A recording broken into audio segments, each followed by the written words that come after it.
Booga, ladies and gentlemen, welcome back to BAV. This is Bunge Audio Visual. So today we're going to talk about the Coffin Mystery. And before we begin, you've seen the video, and just allow me to go through the caption. So that was a video of unknown individuals who actually placed a coffin outside the workshop and home of politician and civic education activist Morara Kebaso in Utawala, Ruiru. The black coffin features images of Morara and his wife. Then the activist shared a video of his white coffin filled with various items. The coffin contained a photo of Morara, a woman's photo, black chicken, slippers, doll, a toy car, and small ball and plastic bottles with drinks. So the question is, I think kuna questions zimekuwa zikiarise, kuna maswali mob zimekuwa zikiarise about the video that imekuwa ikitrend across various social media platforms, and I'd like to take this opportunity to really to at least bring out some of the things that maybe most of the guys thought could be behind this kind of evil act. So number one, so before I even begin, I'd like to say that the placement of the coffins at Morara Kebaso's home and workshop actually seemed like a clear intimidation tactic, or rather a psychological threat meant to instill fear or silence him. Of course, mnajuanga vile how these politicians usually operate. Their work is actually to try and invoke fear so that you can be able to so that they can be able to bring to an end the kind of criticism they're getting from their opponents, or rather the guys that are actually trying to challenge their power.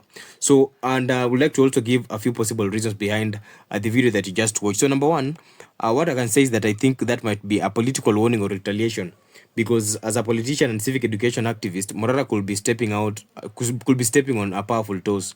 And the coffins, actually bringing the coffin to his compound, whether the coffins to his compound, might be a way to warn him to stop his advocacy or political involvement.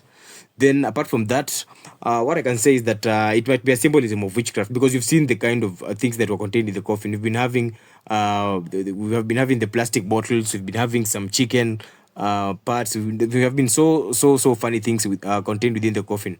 So the reason as to I'm saying this might be a witchcraft symbol, might be a symbolism, might be an act of symbolizing some sort of witchcraft forces behind this, is that in many African cultures, coffins, especially with personal items inside, are usually associated with spiritual threats, curses, or other dark rituals.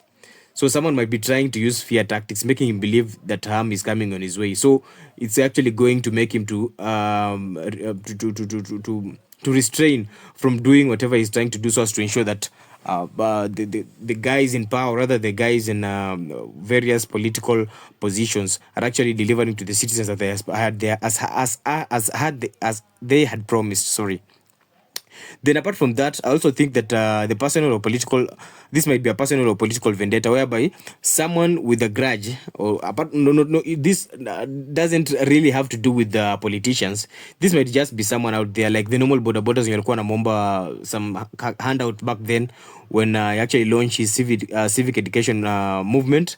So it could be someone with grudge, either political or personal, using this eerie method to unsettle Morara Kebaso, or rather to actually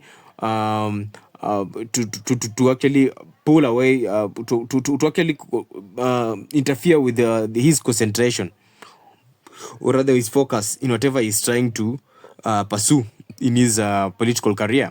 Then apart from that, I might say it's a public stunt or a psychological warfare. You know, these intimidation tactics, people might be applying them in different ways, and they might be trying to send a message.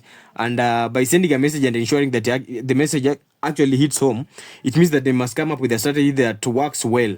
And for me, I'll say that a good example is the way you've seen guys doing abductions in broad daylight. You know, guys usually do abduction in broad daylight because there is actually what you call there's a terminology that we call operant conditioning, and operant conditioning is actually a type of conditioning whereby you introduce a certain stimulus to an animal or a human being, so that it actually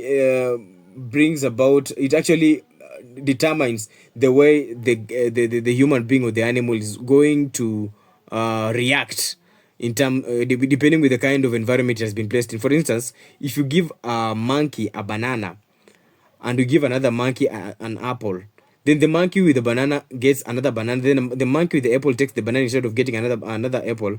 Now you decide to whip it. So the moment you whip it, it means that it has done the wrong thing. And by saying that this is a psychological warfare, it's also possible that this was done to cause panic, or maybe grab the media, the media's attention, or make Morara feel vulnerable ahead of an important move he's trying to make. So I don't know. But the fact that the coffin contained photos of him and his wife, a black chicken, and random symbolic objects suggests a well-calculated act that is actually meant to send a strong message. But from who and from for what exact reason? Well, let me know at the comment section below so that we can be able to get more insights and or rather more opinions on what might transpire after such kind of moves trying to be pulled towards our gentleman by the name Morara Kebaso. So let me just get your comments. Let me just get your opinion in the comment section. Then stay tuned for more updates.